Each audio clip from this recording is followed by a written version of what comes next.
Hello, everyone, and welcome to a special episode of Waiting for Game this week. It's a one-on-one featuring me, Edwin Budding, author of the Book of Melee and Melee Stats executive producer, with my good friend and a major TO who you might have not seen in quite some time. Everyone, say hi to Juggleguy. Juggleguy, how's it going? What's up? I'm doing well, just chilling. I've been watching some of the Melee Stats content or Melee Stats help content like Jeopardy. You guys put out another video today on like the worst grand finals or Yeah, whatever. yesterday. I have a question. Just like there's so many videos where you pick out the worst this or worst that. Is it just like an exercise in self-loathing that you go through archives and you like this has the lowest view count of any grand final? So it must be super interesting for some weird reason. Well, it's funny you mentioned that because the Mutaking Hungrybox Paragon set, I think, is actually quite famous. I don't know if the problem is that it's too obscure, but I find that Melee Stats, whether it's my work, Ambi's work, or Wheat's work, we tend to find beauty in the obscure sets and in some of the parts of Melee that we pretend don't exist or that people often take for granted. But that's not why we're here today. We're here today to talk to a major figure in the scene who has, for the most part, I think is fair to say, over the last year and a half, been lurking quietly in the shadows, sometimes not due to your own choice, but just for the most part, I feel like the last year and a half has been a bit of a break from your usual activity and involvement in the Melee scene. Wouldn't you say so? You're saying this in such an ominous voice, like the narrator to my life being like, and this is when he entered a very dark and depressing part of it. I'm an ominous man, Juggle Guy. No, it's not really been like that. I've just been chilling. I've bounced around a couple jobs in the last year and a half, so been focused on that. And like Big House, obviously, like it's a lot of stuff out of my control the last year or two. So like had to cancel again for 2021. But honestly, to be perfectly honest, kind of a bit of a relief because I usually have like a very specific vision for what I want to do with an event, and just like this entire past year threw that completely off. I don't necessarily know if it's right to require vaccination among attendees or like how to answer the stuff that happened in 2020 with all the bad apples, or like there's a bunch of rule set needs and wants from the community now. So like to be perfectly honest, I would be happy to take a seat back and like see how other people are dealing with that first, and then we'll come back really strong next year. Yeah, I think that makes sense. I mean, now is a time of massive uncertainty for the scene. We don't know what the future of the pandemic is going to be like. We don't know how long, maybe in-person majors will get canceled or postponed for a little bit. Who knows? So I definitely don't envy you there, and I understand you're in a pretty difficult position as is. It doesn't surprise me that you'd want to err on the side of caution and at least look on the bright side of things.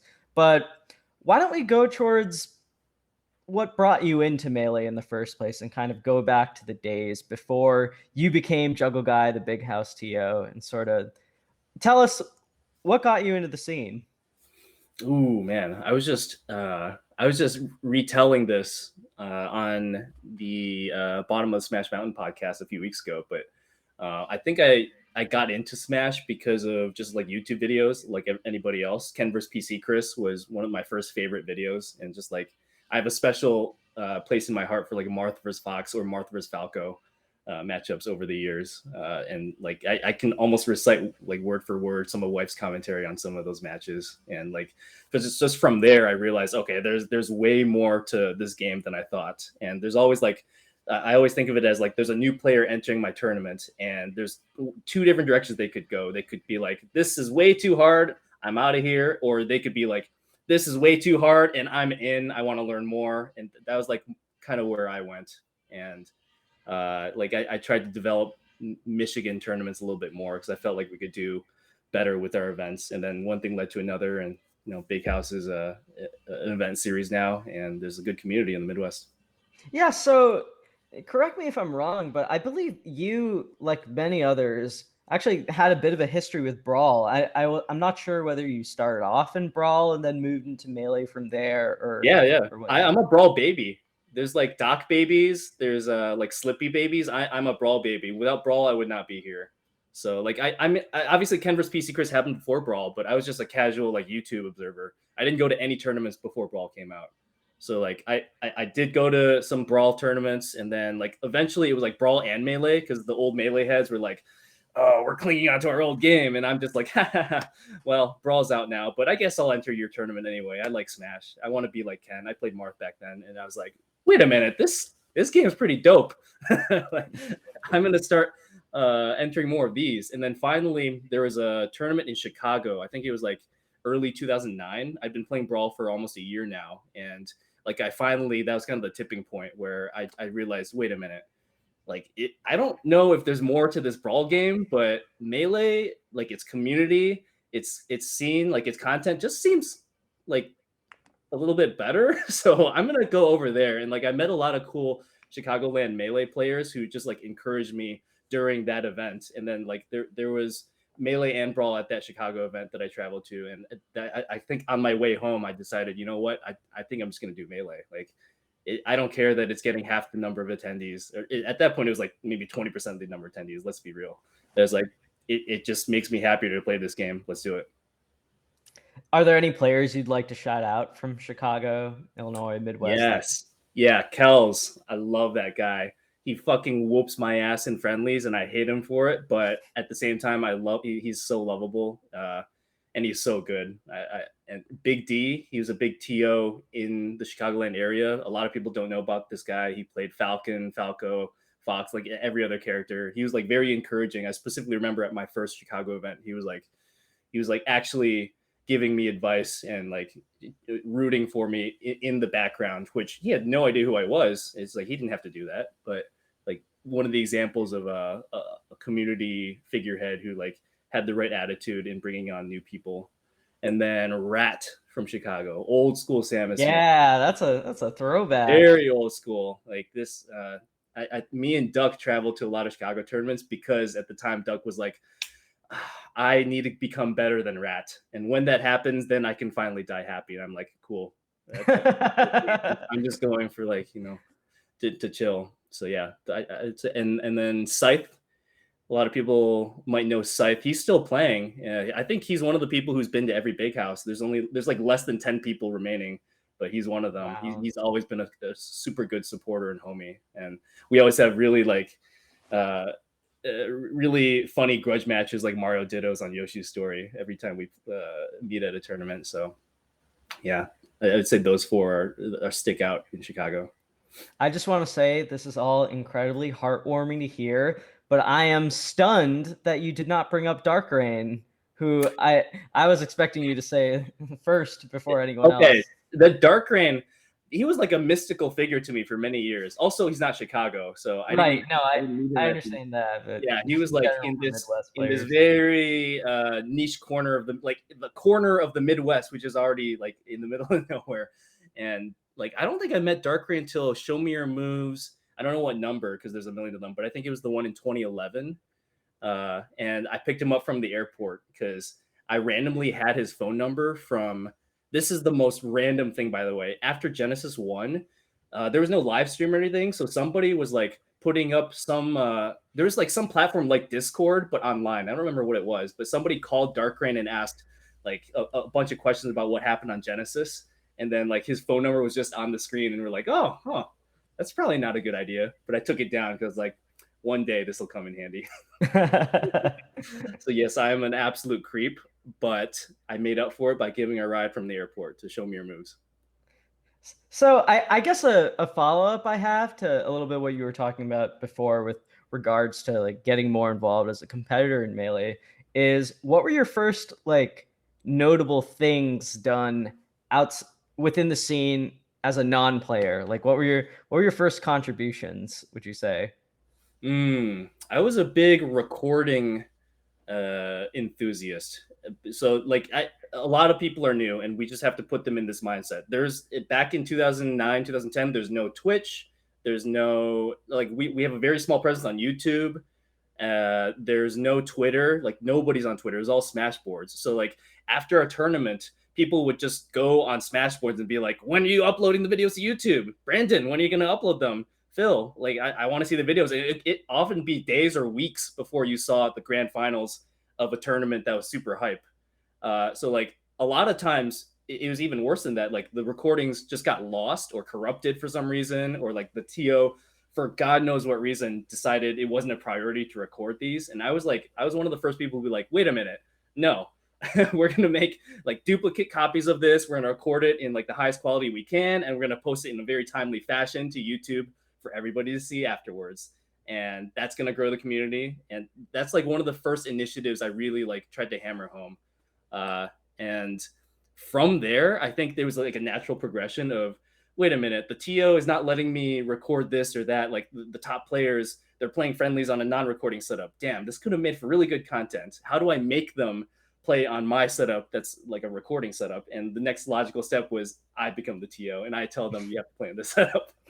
I think that's how it happened.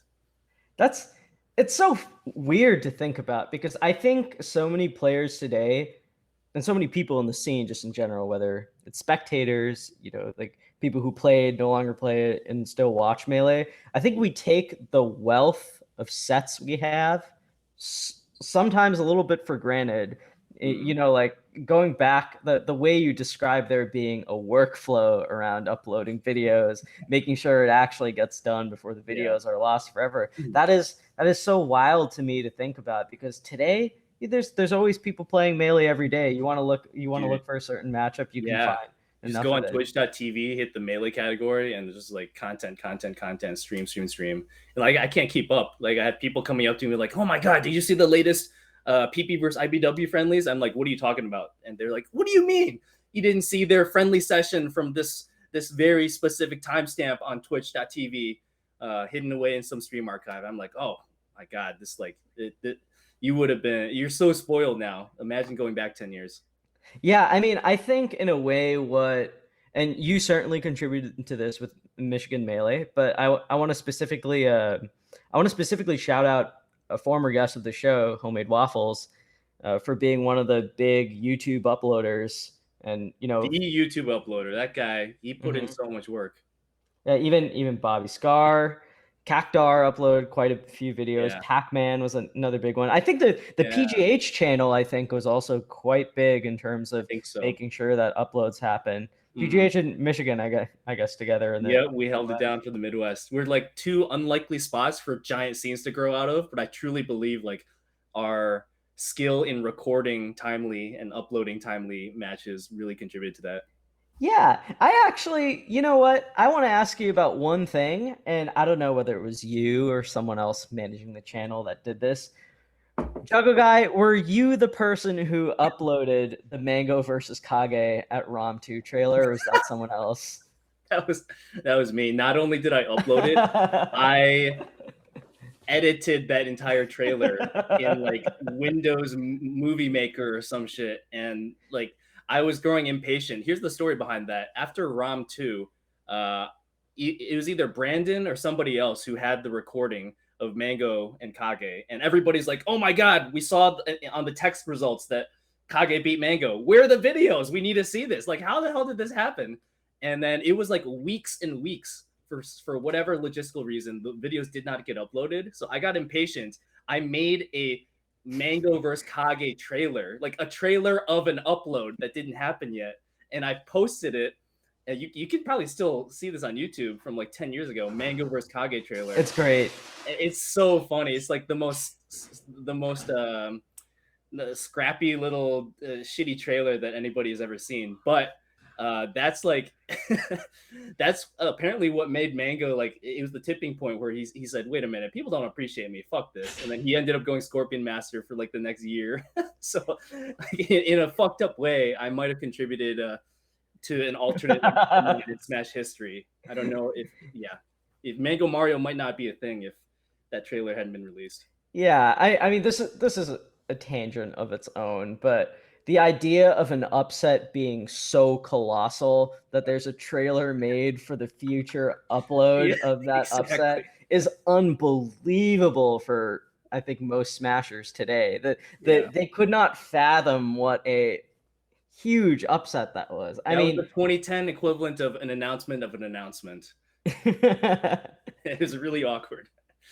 Yeah, we could talk about this forever. I mean, like Kage beating Mango to me, I still view that as I know numerically people could probably point to Lovage beating Leffen, or maybe an upset where there's a bigger disparity in someone's rank versus like the player, like when Flipsy beat Mango. But I still, in my heart, I think Kage versus Mango is truly like one of I think it's very difficult to explain to players who are in the scene today how untouchable Mango seemed. Uh-huh. And I know Kage had a very good first revival of Melee where he beat J-Man and KDJ, all those, and I think he beat Asin also. But Yeah. like the idea of someone beating Mango who wasn't like, Armada, I guess, and even that seemed like so out of the, or that Yeah. was extraordinary on its. The idea of Kage double eliminating Mango is just like, it's so difficult to explain to people like who weren't around or don't have the knowledge of what a colossal upset that was. This like in the same year, Mango had just destroyed Mewtwo King at the first ROM, and then right after that,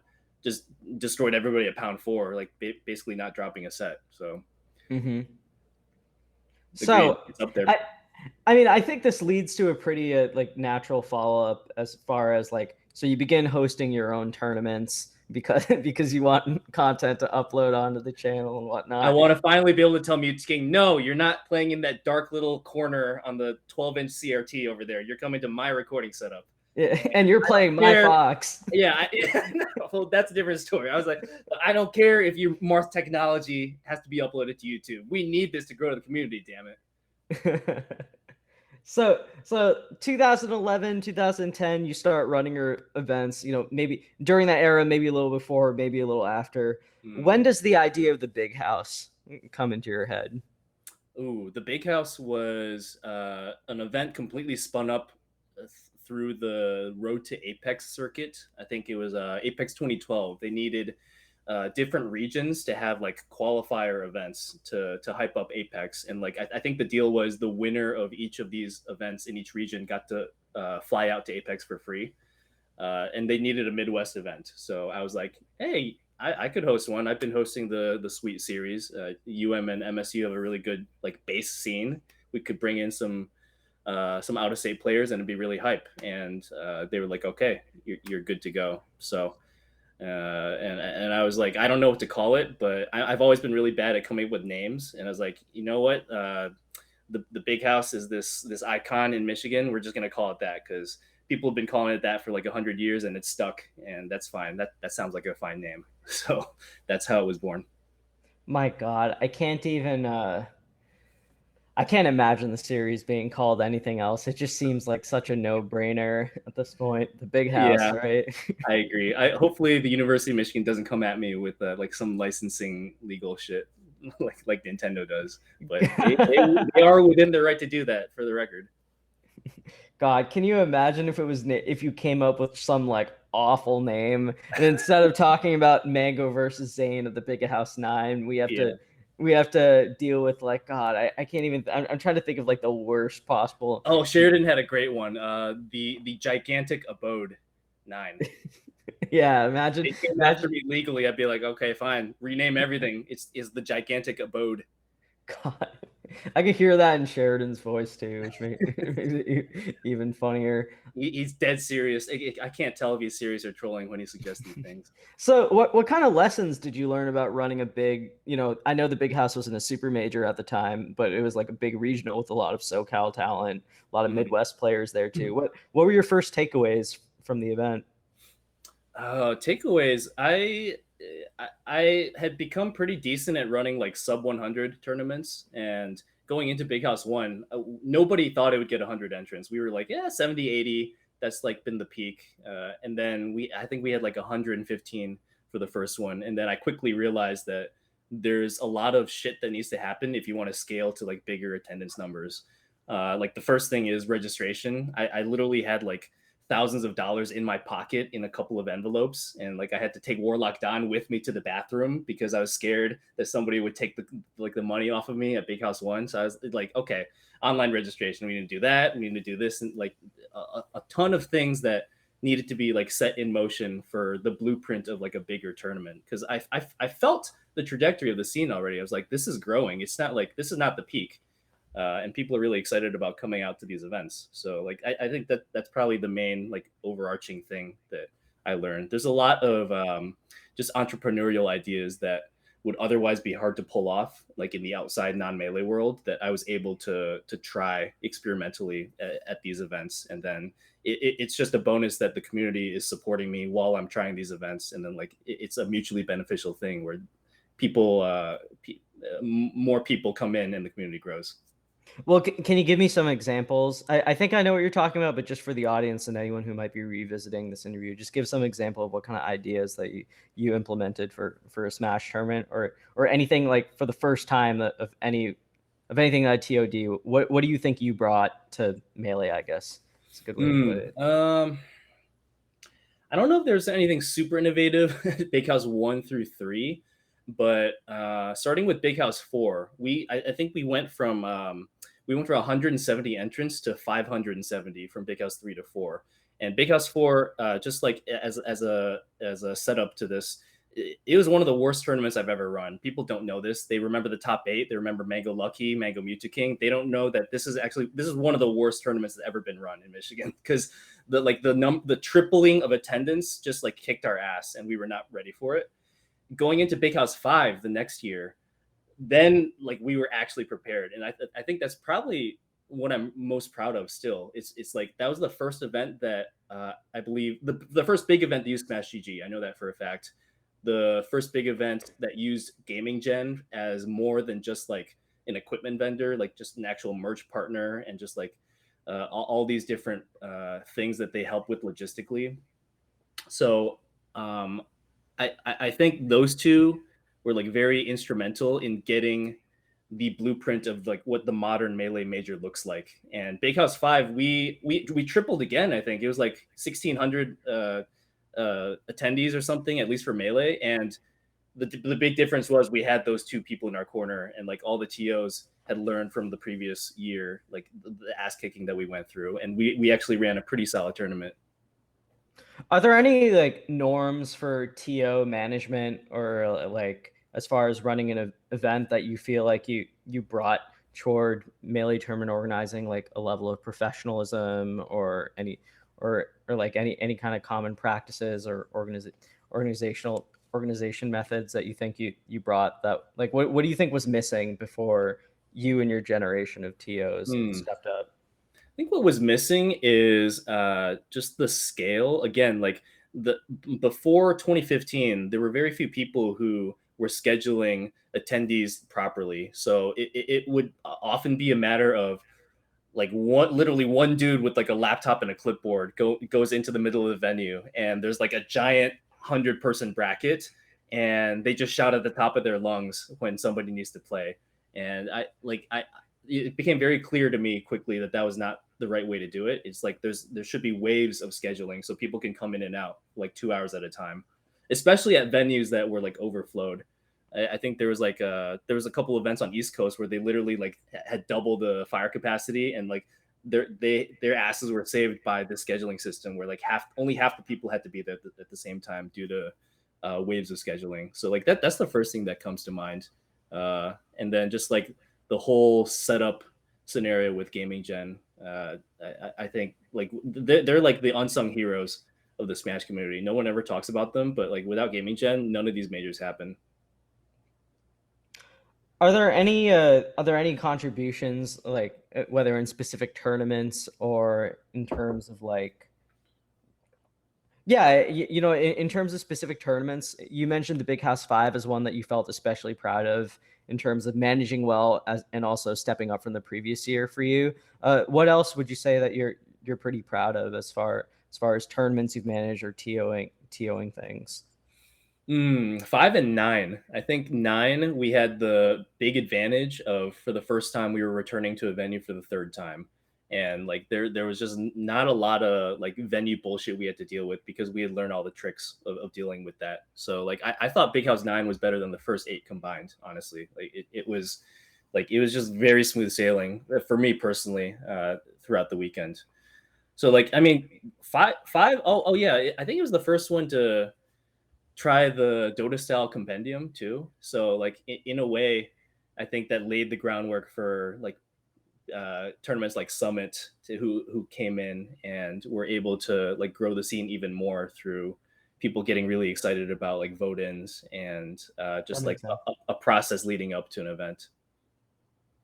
Was how do you feel about so do you feel like the big house brought back the idea of high stakes regional crews? Ooh, I cannot take credit for that. I think like the Kishes, that's all their idea, and I only did that because I missed Cruise, and I asked the Kishes, hey, would it be cool if like the next big Midwest event brought back Cruise, and they were like all for the idea. It's like Okay. sweet, but yeah, But you did bring it back then. we I did know bring that. it back. Yeah, like that was fun for a number of years. I don't know if we're like it. It doesn't feel like there's a ton of like pressing interest in that still, but anytime that happens and there's like an actual good match between two regions and they're well represented with like all their actual heavy hitters in attendance, then it's like people get really hyped about it. So yeah, we might bring that back again. Who knows? I want to actually go back a little bit to before you became more established as a super major TO. We mentioned a bit of this on the pre-show, but you were actually a writer and contributor to the scene in an unofficial way Yeah, yeah. before you became known as the big shot juggle guy from the big house. So I wanted to actually ask you what gave you the motivation to continue what I know Alpha Zealot had done with the year in review Dude. series. Yeah, Alpha Zealot. That's that's bringing me back. So like Alpha Zealot had written a Melee year in review. I believe it was like 2007, maybe 2006 and 7, and they were like pretty well written articles like coming into the scene as a new player, like a brawl baby. I was like, I need to learn more about the Melee history. Like I'm very interested in what happened in like 2006, 2007. And his articles really like painted a good picture for me, and I was like, wait, there was nothing for 2008. Why not? Okay, starting in 2009, I'm going to be the one to write this because like we need new players like myself from the previous year to come in and have like a good context for what happened and like where they fit into the Melee landscape. I think that's just like super important. So like that was my main motivation for continuing it. And then I think I wrote it all the way up to like 2014 maybe, and then it there's so many events that I couldn't keep up. So I was like, I need a worthy successor to write these years in review, and yay, guess who came in. Thanks for that. Well, we did something a Appreciate little you. different, but this similar concept. Yeah. I think, I love hearing you talk about TOing. One of the things I admire about your contributions, just from my perspective as someone behind the scenes and who like knows a bit of how different TOs operate, is I think in addition to obviously my appreciation for you as a writer and as a fellow person interested in sports and wanting to bring something similar to Melee, if I'm getting your gist correct, Yeah. something I think sets you apart from other TOs and that one of the biggest reasons I am having you as my guest for my one-on-one episode is that I think you've done a very good job of managing talent and developing talent underneath you and like putting people in positions of power or influence and honing their skills in a way that I think a lot of other TOs, while they are individually very good at their job, I don't know if anyone has the track record you do of having like, like a Oh, thanks. structure of Dude, development. that's kind of my dream. This nerdy dream of mine is like eventually you'll go on a Wikipedia page and there's gonna be like a coaching tree, kind of like a Bill Parcells, Bill Belichick situation. Yeah, I knew And you'd then bring that up. and then like Romeo Cornell, and who's the guy in the Titans, the coach of the Titans Mike right now? Vrabel. Yeah, he was under Bill Belichick too, and like there's this cool tree, and you see the progression of like philosophies that were transferred, and it's like this cool piece of history. So yeah, that thanks for that. I try to like use the strengths of our personnel, like play to the strengths of our personnel, and there's a lot of really enthusiastic people who want to help. Like I think it's in our nature to want to help, uh, and they just need to have some guidance on what to do. So like whenever I am talking with somebody and they want to help with Big House or another project I'm on, like I try to approach it with the attitude of like, okay, what do you care about? Like, what do you value the most? And like, you're enthusiastic about, and then let's shape the direction of our creative vision towards that, and like leverage your skills to help out this product in the end. So you mentioned the Juggleguy coaching slash TOing tree, and I think it's worth pressing on that a little further.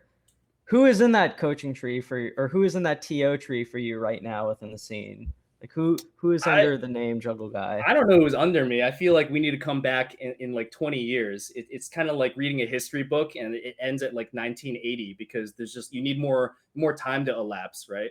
Well, who So are the Mike Vrabel? Who are the current coaches, or who are the current TOs that you feel very proud of, or uh, that have kind of grown under your tutelage or development? I don't know if see that's kind of unfair because it's not like the NFL where there's like 30 teams and like half of them need a new head coach every year. Oh my Like God, Rob, just go along with it. I'm I trying to. will say who's above me. Like I would like All right, fair. Kish, Plank, and Sheridan. Those are like and Rick, combo breaker Rick. Those are like everything that I've done has been influenced in some way by those four people. Okay, so what you're saying is you don't actually have any apprentices that Hey, you're hey, proud of I yet. dodged the question enough, okay? They all perished. God, I don't want to be like the Nick Saban where like all the assistants just burn out, right? And don't actually go anywhere. God, dude, I literally mentioned one thing that I know how Michigan operates. One thing that pleasantly surprised me, and I'm asking you to name names people are proud of. You're not giving them credit. Way to make me look bad, Jugger guy. Yeah. It's okay. At least you have if you're the Parcells of melee journalism and writing, I feel like I've earned my place as the Belichick of melee written That's a journalism. good comparison, dude. I'm gonna be in Boston next month for the Laver Cup. I don't know if I told you that. Oh, no, you didn't. I didn't know that. I live in like the north end of the city. Gotcha. Pretty excited. Like I haven't bought a flight since Genesis in 2020, so this is the first time I'm going. But unfortunately, Roger Federer just announced that he's out with like a knee injury for the next few months. So unfortunately, Shame. not gonna see him. But I'll settle for Nadal or Djokovic. Is there anything like like any thoughts you've had on how rollback events have operated in the scene for the last like year and a half, like ways that they could be optimized or ideas that you would have? I know that, obviously because of IP issues with like Nintendo and everything, you haven't been able to run the big house on a rollback format, but since you're a TO, I want to hear your thoughts and like ways that the rollback medium of play can be honed in a way that's best for an online infrastructure. I kind of want to hear your thoughts on that. With online, the biggest advantage is you don't need setups because everybody has their own setup. So I think whatever event is trying to do, it should take advantage of that fact. And most people who are playing in an online event right now, they're like the super serious crowd. Like we're already the like you think about the melee community as the 1% top echelon of all the Smash players in the world. Like there is like the 1% of the 1%, and those are the people grinding on Slippy. And I think that's fine. You can cater to them, and the way to do that is put more sets on the table because of the lack of like setup constraints that you have. There's no such thing as like setup utilization constraints. So like I think what is it called, training mode Tuesday in SoCal. Yeah, Cadorans. Yeah. I've heard they have a format that leverages this really well. So like more things like that where it's like you're just constantly playing match after match after match. It doesn't matter if like there's no clean bracket at the end to look at maybe, but it's just like all about the playing time, which has been lacking at the in-person events where you need to kick people off for tournament. You can't play friendlies or whatever. How do you see the future of a series like SCL fitting into the offline infrastructure? Like, do you think that there could be something like people who place well at SCL or people who finish in Division 1 or qualify for a division get invited to a future major series or something? Like, how do you see SCL kind of fitting in? Oh, you mean like landscape? Online qualifier events for in-person majors? Yeah, for qualifiers for like getting invited, or if in-person majors started having like not so much bounties but rewards for players who perform well on on a premier rollback event when they may not have an opportunity otherwise because of travel restrictions or anything It's like really that. interesting. Yeah, so you're saying there might be some hidden boss in the middle of nowhere who lacks the funds to travel to an in-person event, but maybe they're super good and we need to give them the opportunity to prove themselves online. And then maybe if there's something like the qualifier format where they get flown out to some bigger event to be rewarded. Yeah. That's interesting. I mean I think I support that in general. It's hard because there's a lot of the pro players who still enter the online events too. So like if some MIOM top 10 player wins it, are you still going to give them the flight? Like, or is there some cutoff where you're like, okay, we want to support, we want to put these funds towards somebody who otherwise would not be able to do it? So like that's kind of hard to define, but in general, I support that idea. I think that hasn't really been explored that much, and that'd be something to look at. So all in all, would you say that the rollback infrastructure as is very well compatible with the return of in-person majors and regionals? Hmm, compatible. Or do you think I don't. rollback should just be its own thing? I go back and forth on this. Like, I think it's compatible in that you could have some more creative ideas on how to have somebody move from one format to the other. And on the other hand, it might lead to like an oversaturation of events, maybe.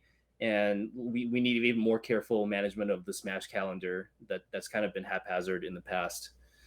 So yeah, I mean, there's a bunch of ideas. I think online melee will continue to be a thing though. Now that it's so accessible through Slippy, it's just like I don't know if there's going to be really big events like SCL after in person comes back like in full force in 2022. It might be like on a lesser scale, but still, like I think the existence of that is like very beneficial to the growth of the community. I used to be kind of like a net play skeptic, like, Mhm. people are staying home, they're not going to locals, they're playing net play instead. That must be bad. But no. That I quickly realized the error of my ways. Like that's just more playing time. It's not like taking away net play would make them get off their asses and go to a tournament. It's like some people just aren't afforded that opportunity, and it's better for them to be playing online than not playing at all. Yeah, that definitely makes sense. How do you see, you know, maybe you're not sure of this, but as far as your local scene or as far as the state of Michigan, how do you see the future of kind of like, because I know you guys used to have the Sweet Series way back. Mhm. Do you think Michigan will go to a form? Do you think it's more likely that Michigan and other regions will go to a format where maybe the weeklies are rollback events, but once a month there's an in-person monthly or regional, then the major series at the end of the year? Or what? How do you Ooh. think? I think people are really excited to go back to in person, and That's true. especially in Michigan. I feel like people are very enthusiastic about playing like seriously online or doubles online. But like there, I think like Omar Heartstrings, he hosted a Smash Fest in person, first in person Smash Fest in like almost 2 years, a few weeks ago, and I think like the capacity for the room was like 30 people, and like twice the number showed up, and he had to be like, wait a minute, guys. There's too many people confirming on the Facebook event. You don't actually have to come. Okay, we might have to do a wait list or something. Just feel free to not come. There's too many people. So like people are very enthusiastic about coming back. I think like um, the stronger a local scene was before, I think the more enthusiastic they will be to get back to that. Okay. So I actually have a last question and a topic I want to bring up. This is a bit more serious. As far as like, we don't know how the future of the pandemic will turn out. We don't know if in-person events will have to be canceled or if they'll be postponed or whatnot. Mhm. But I want to actually get your like good faith thoughts on this. What are some of the, like, as far as the potential of vaccine mandate or a mask mandate at events from a TO and a logistical perspective, as well as like a liability perspective? Can you Mhm. kind of give us a, I don't know if the big house will return in 2022. If all goes well, it will. But sort of, can you give a first time listener or someone who's not familiar with, TOing, a rundown into the mind of like what would a TO have to consider when it comes to things like a vaccine mandate or a mask mandate for in-person events or anything like that? Yeah, I don't. I'm not going to pretend to know like all the risks associated with um, people who are vaccinated, but like how risky is it that they still transmit the Delta variant or whatever? But like if that risk is not negligible, then I think it is a pretty good idea to require masks and or vaccines at events, at least for the time being. Again, like it's such an evolving thing that I like 6 months from now we could be looking back at this and think this is silly, but like it feels like the right way to do it moving forward. Logistically, I don't know how to pull that off though, because I know, for example, like the University of Michigan, they're requiring all the students to be vaccinated in the fall, but they have this like they have some third party system where there's a like vaccine verification, and Okay. you like literally upload your vaccine card and you have the rec number, the rec lot number, I think it's called, and then they verify that through some third party uh, contractor who, and I don't know how to get access to that. Like, I'm not personally interested in having every attendee upload vaccine cards and like looking through them one by one. And it's like you're playing that video game like Papers, Please, and you're trying to figure out who like if any of this shit is fake or not. I'm not interested in doing that. I would like to outsource that to whoever like is using, and but I just don't know how to do that yet. So um, I like I if I had to make that decision now, I think I would lean towards require it. But like logistically, I don't know where I would start, and that's like a different headache for TOs for sure. What would you? I mean, I don't think I know there are some prominent. No, I wouldn't even say prominent. Like there might be some vocal voices, but like I don't think that like Melee would have a vaccine hesitancy problem. But like I do think one thing that's worth considering as far as like this goes is like like would a player sue a tournament series if they weren't allowed like Mm. for like that's kind of what's on my mind. Is this something that you've thought about? Oh man, I haven't thought about that. I feel like the it just intuitively, I feel like the Melee scene would not be vaccine hesitant, but of course, like I know there's people who have their reasons, and like I would respect a whole host of reasons too. So like there has to be some safety valve in terms of like if someone really can't get the vaccine or whatever, then like some safety measures in place to make sure that it's still a good environment. Like okay, I think I see you. I'm just gonna be clear for so that everyone hearing does not get the wrong perception. This is not an anti-vax podcast. Please get vaccinated. We are only talking about the potential future of this incredibly hot bubble that, Yeah. of a climate that we're in right now. Go get vaccinated if you're not vaccinated. But Right. I do think it's a important consideration to think about, and I think you gave a good answer. I mean, we don't know how this will turn out. We don't know how. Like I would like to think that the community would respond pretty reasonably to something like a mandate or let alone a mask mandate or anything like that. But who I have knows? hope. There was the one of the biggest, I think the biggest in-person Magic event since the pandemic started just happened, called the Hunter Burton Memorial Open down in Texas this past weekend, and I've always like I've tried to get the pulse of community because Melee and Magic have like a lot of similar attitudes, and there was like full compliance, not a single issue at all down there this past weekend. So I would like to think the same would happen in Melee. Yeah. So I guess why don't we move on to something a little lighter then? One of the topics that I prepared for this show was talking about the best big house sets ever. So the Uh-huh. first one I want to talk about is my pick for number one, and I think it's a top three set of all time, if not having an argument for the GOAT. I truly think that the last set of the most recent set of the big house that came about a little under 2 years ago was one of the greatest sets, one of like the three Yeah. greatest sets ever. I'm with you there. I just like very quickly put together like five sets that like earlier today, five sets that I think would be on my list, and that's easily number one. And I like there's a people are always like recency bias. Look at everything objectively, but no, that was actually just a phenomenal set, and I think maybe like a top three set of all time. I think the game on FD that Zayn like barely won is legit one of the most exciting like matches of Melee Oh I've yeah, that ever was an ass seen. clencher, dude. Hmm. By the way, we're talking about Mango versus Zayn, Big House 9 grand finals. That like we both know this with like this telepathic stats connection, but like anybody doesn't realize. Yeah.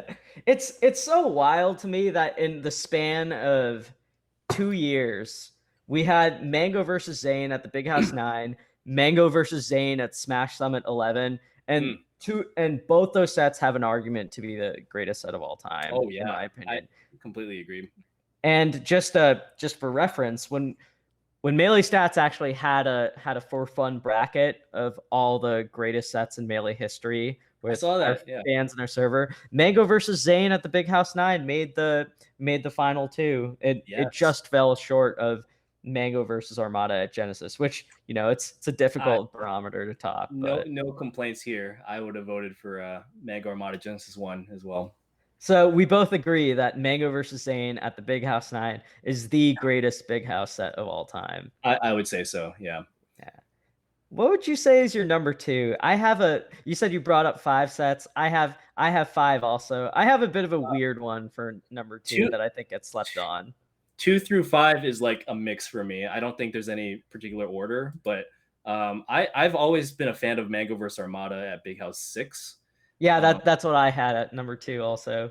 yeah, and here's the weird part. I think I don't I get my sets mixed up. I know they played 14 games, so 3 sets. But I think it was the winners semis where Mango reversed 3-0s Armada. And you might know this better than I do, but I can't remember any other instance where Armada gets reverse 3-0'd in his career. Like, do you know of off the top I of would your have head? to I would frankly have to look it up. I I, I I want to say that is the only time he's ever been reverse 3-0'd, and that's like phenomenal how Mango did it. And it was so hype at the end. It was FD game 5, like mhm. just similar to how he did that to Zayn a couple weeks ago. But yeah, I would say the winner semi set from Big House 6 Mango Armada. Yeah. When I say Mango Armada, I mean all three sets they played at the Big House 6. Yeah, But I agree that one of the most memorable moments was definitely him beating Armada twice on FD. And I think it's worth noting for that tournament as well. Like I feel like it gets slept on because about half a year later, or a little over half a year later, Mango and Armada had that 15 game, slugfest at Royal Flush that I think everyone remembers because it was the end of Armada's massive tournament streak where he was just Mhm. winning majors back and forth. And That was a good one. Yeah.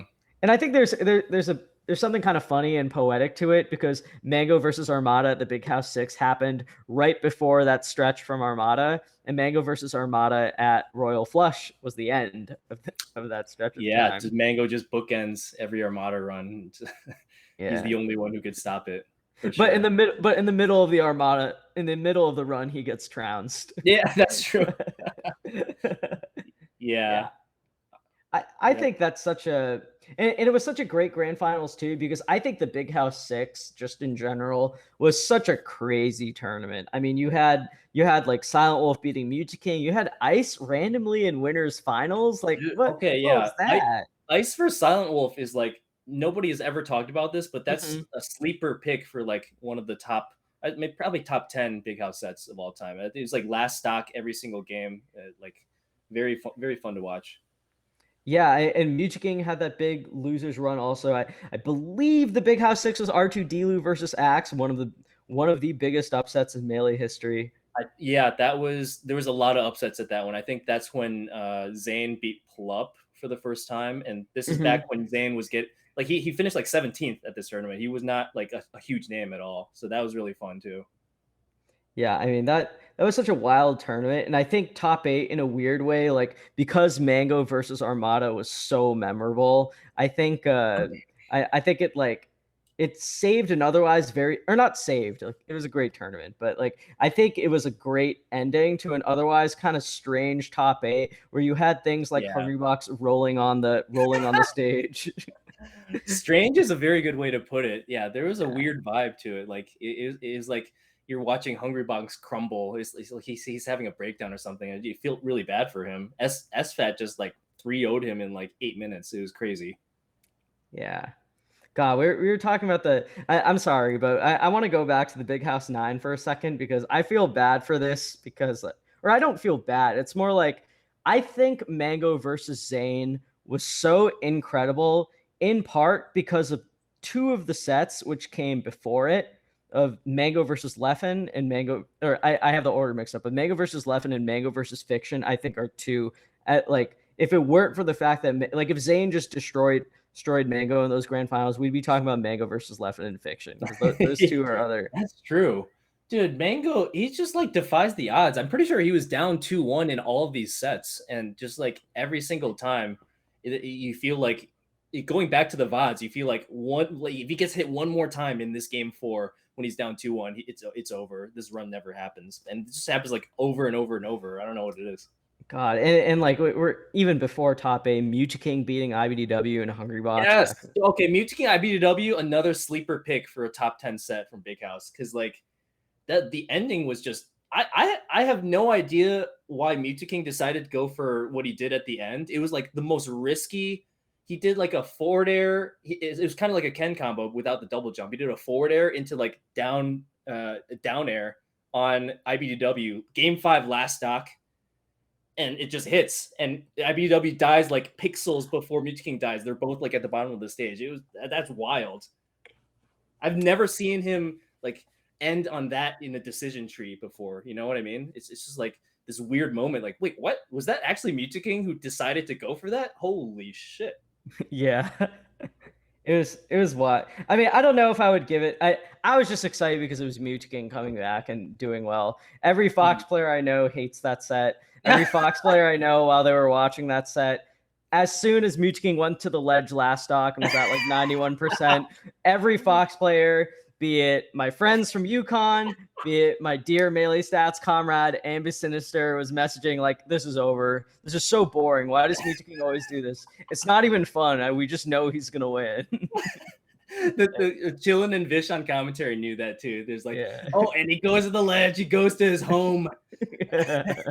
This is he's down 90% last stock, but this is probably over. You know, so we talked about Mango versus Zayn at number 1. We talked about Mango versus Armada at number 2. Now I want to hear your number 3. I have a pretty textbook choice, but I want to see what you have. I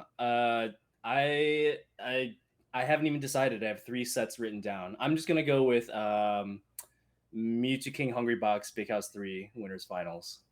Oh, and how that was pretty. I understand the historical context of that set. You know, Mewtwo King beating Hungry Box at the time was so crazy. But what was that, like a 3-1 or 3-0?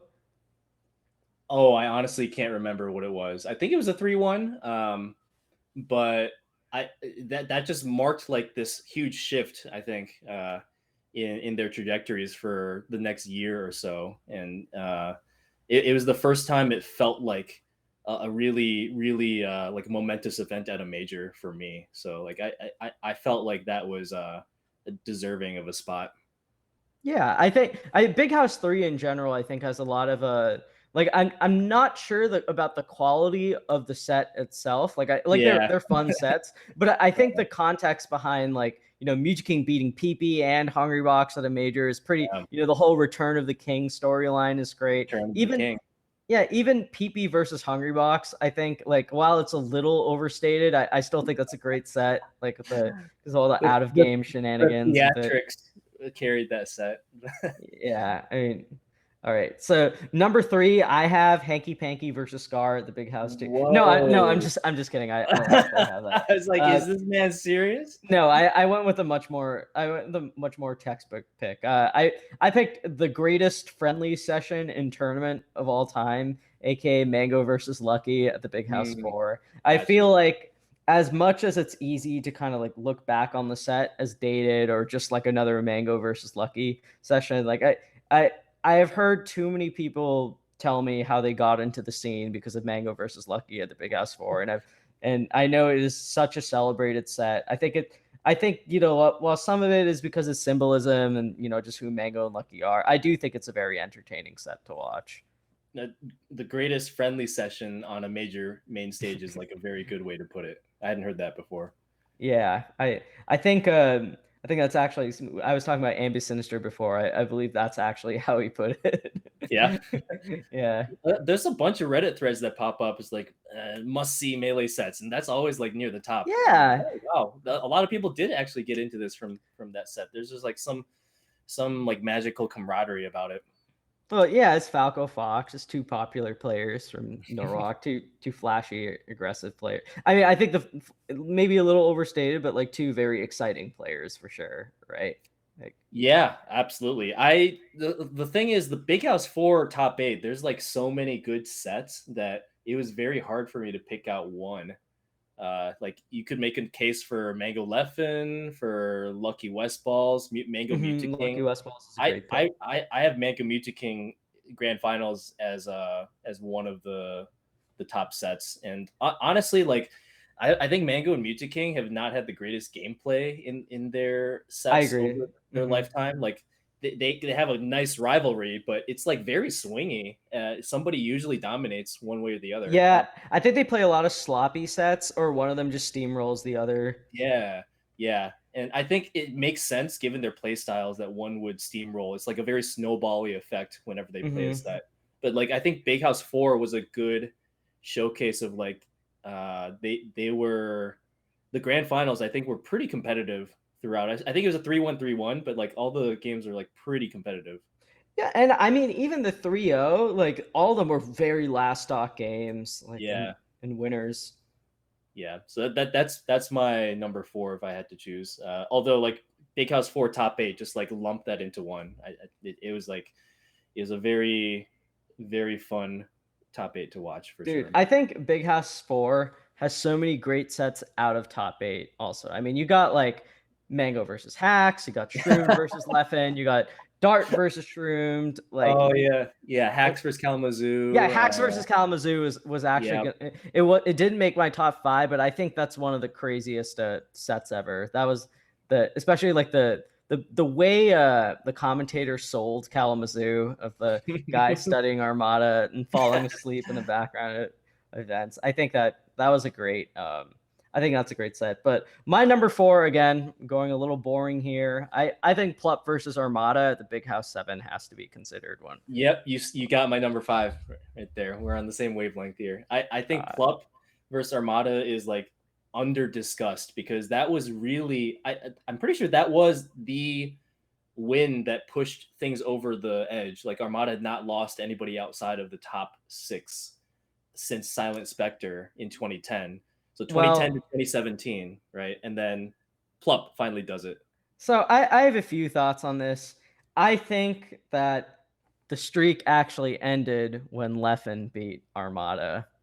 Oh yeah, I mean This, semantics. I've yeah, always the five gods thing. Come on, that's a facade. It's always been the big 6. I think that people were just willing, people stretched the streak to mean a player who we all know will never win a super major Okay, beat shit. Armada. That's what. And then that got proven false too because Plup won Genesis. Yeah. So So then when Swedish Delight beat Armada, everyone was like, the yeah, streak, now we know the streak. It low key was an exactly. insult to Swedish. Poor Yeah, guy. He's I accomplished see so your much in point. his career. I Yeah. think that's a fair point. But like at the time, it felt very like very groundbreaking. Well, I And think it feels groundbreaking because beating Armada on its own is such a tremendous accomplishment. And it was an exciting set too. I know, like, you can say maybe Armada didn't play great or whatever, but like, by the way, I hate it when people say that for exciting sets. Who cares? Like, players play in a range of results. If someone is playing like noticeably different than their usual, sometimes yeah, it's exciting, right? no, it's like people forget that you can disrupt your opponent in this game, and like one Yeah, person that playing too. bad, it's never independent of the other player playing really well and disrupting the game plan of the other player. It's not you're not two players playing solitaire here. It's like there's constant interactions here. It's like people always forget that. I don't know why. Yeah, exactly. I mean, I remember watching Plup versus Armada, and I remember standing up like at the very end of the, like, I was in my room or whatever, and I literally stood up because I was so excited, because like even outside of all the streak stuff, I know I was making fun of it before, but just like beating Armada, that came in the same year where Armada tore S2J's heart out. Like Oh my he also god. he also had the huge. I forget if it was afterward or if it came a little before, but like all those sets where players it seems so close, like oh my god they're going to beat Armada, and it just never happened. For Plup to actually do it in a 4-game set, I mean, I just think like that has to be up there for great big house moments in my opinion. I'm with you there.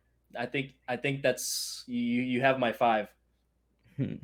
So I have a fifth one too, which I think is admittedly silly, and I believe I may have actually put this like fairly down in my initial top 100 sets of all time list, and I might have to revisit that at some point. But my number 5 that I have is actually a bait versus S2J at the Big House 5. Ooh, interesting. And the reason I think it's one of the best sets ever is because I think it encapsulates.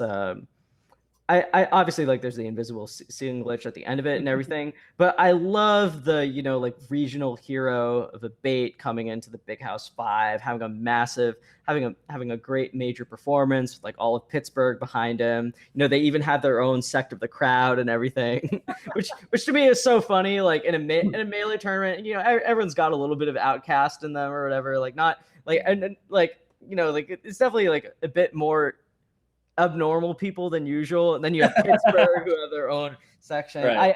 I just love it. The set's exciting and features a character who for the most part I hate Luigi. Let it be known, but featuring a character you don't often see in a top 8. There's a lot of novelty to it, and like Yeah. we have that set to thank for like single-handedly the biggest educational moment in the history of Melee, where everybody learned about the invisible ceiling. So like there's that as well. The most Pittsburgh always goes hard. I love Pittsburgh. I think the Big House 6 was when we had a camera person. We were allowed the camera person to go like to pan to the crowd after each set, and having some of the Pittsburgh players' reactions like really sold the gravity of that moment, I think.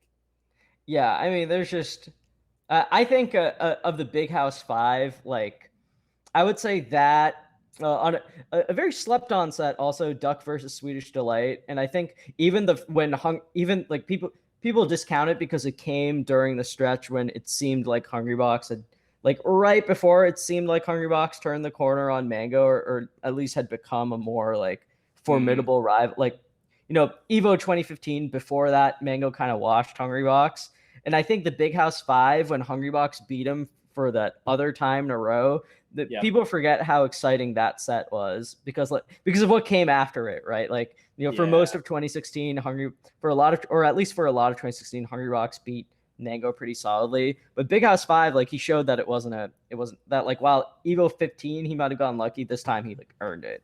I think people forget about it because of all the unfortunate like the association we have with Hungrybox Mango. I'm down for a bait S2J up there. That's just like that's Yeah. the kooky set that just like slips its way in, kind of like how a bait slipped into top 8, just like super random funny event. Yeah, dude, I think for like so I think that's a pretty good top 5. Mewtwo King versus Mango at Big House 4. I do think those 3-1 sets and even the 3-0 and winner semis are very entertaining. Like I think I remember being so heartbroken. I was like a Mewtwo King and like Marth fan at the end because it was the worst. You got to keep in mind, like it was the worst possible result for me. Not only did Mewtwo King 3-0 him with Sheik, and I hated Mewtwo King Sheik, that I wanted him to go Marth. He refused to go Sheik, or he went only Marth and Grands and lost. So he didn't win. He lost with Marth, and he won with the character that I'd been telling all my friends that Mewtwo King should drop. It was the worst possible result. So funny. I remember, I think Blur was in the venue, and like he saw Mewtwo King start Marth in grand finals, and he just turns to me and goes like, "I don't know what's going on here, but I like it. Let's go." Oh no, the kiss of death. Yeah. Oh, you think Blur cursed Mewtwo King into losing? Yeah. It's so funny. He's like popping off when Mewtwo King does something, then he pops off when Mango does something because he loves Mango so much, and he's just like the happiest guy at the entire grand finals. That's so funny. It's so funny. We were talking about Mewtwo King Mango before. When I got into Melee, that was the rivalry that got me into it. Like I loved Mewtwo King's Marth. I loved all of Mango's characters. Like I loved watching those two play. And it's so funny being in the scene for a bit longer, being more familiar with the other rivalries and watching it. Mewtwo King versus Mangle will always have a place in my heart, just as a rivalry that introduced me to Melee. But God, so many of their sets are just like forgettable or very anticlimactic. Like they just Yeah, suck. yeah. Like the It's exciting like ones are very where they hard both play to find an sloppy. actual quality set between those two gameplay wise. That like very surprising. I think for other great big house sets, I don't know if I probably wouldn't have these in my top 5, but like I think both Rishi sets at the Big House 8 are great. Zane versus Rishi and Rishi versus Lod, like those two had an incredible set at the Big House that nobody knows about Rishi's insane comeback on Lod because of the Marth Ditto with Zane. But like that Oh, set, yeah. Rishi versus Lod, very slept on. Even I didn't know about that. Whoops. Okay, Zane versus Rishi, I agree. That's like an honorable mention. SFAT versus Fly, I thought was pretty fun too. Yeah, I was about to mention SFAT versus Fly and HBox versus Ryan Ford. I think are very Yeah. Those are like two game 5 very intense sets. Like it just like they happened so long ago that most people don't know about them. You know, I don't have a recording of this, but I listed this down because I know for a fact that it did indeed happen. I think if anyone has footage of Matt.Zeb versus Prince Abu, a 2-1 set that supposedly ended on Prince Abu hitting a phantom rest on Matt.Zeb, and then immediately getting rest punished, like when he was at high percent and then dying afterward. I've heard about this. I have to imagine it was not recorded, otherwise we would have seen it. Yeah, in the Hanky Panky Melee Stats film, I couldn't find a recording of it, so I just took a footage of someone hitting a phantom rest, and Matt.Zeb was like, "Whoa, where'd you get that footage from?" And I was like, "No, dude, that's not." or it was Matt.Zeb or someone else. I was like, "No, dude, Yeah. that's not you." Dude, it should have been a dead giveaway. This thing looks like it's in Dolphin. It should be a dead giveaway. It's old footage, and there's 4 stocks. Yeah, of course. We just recreated this, but literally everything about it is wrong except the Phantom Rest. You know, I'm thinking of like the best sets from the Big House 1, and at least from like what I could find, I think Lovage versus Duck and Lovage versus Vans were very exciting for the time. But one of the results, maybe my history's a little off, but I was surprised. But I believe Kirby Kaze beating Ryan Ford in like 2011 was a particularly big deal because Ryan Ford used to like really whoop him in bracket. Like he used to win over him a lot. I remember this pretty specifically because like back then it was like SoCal S2J Lovage versus Canada Raynex, Ryan Ford, Kirby Kaze versus Chicago. Michigan was irrelevant. Duck had not had his breakout tournament yet, but it was like those 3 regions fighting for the top of the Big House 1 bracket. And I think Kirby Kaze was like pretty upset that he got paired with Ryan Ford in losers 7th place maybe, but he rose to the challenge and beat him for the first time in a while. And then S2J versus Kirby Kaze I thought was really fun too. Yeah, I think those are good choices.